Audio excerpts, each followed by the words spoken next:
স্বার্থপর রে, বড়ই স্বার্থপর।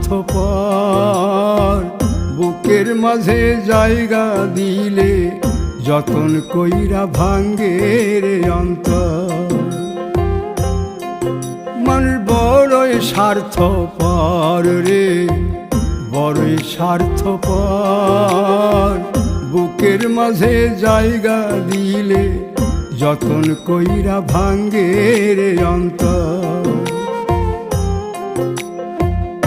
অচিনা এক জংলা পাখি যতন কইরা বুকে রাখছি, বুকের পাজর ভাঙ্গা সে যে সাজায় অন্যের ঘর রে, সাজায় অন্যের ঘর। মানুষ বড়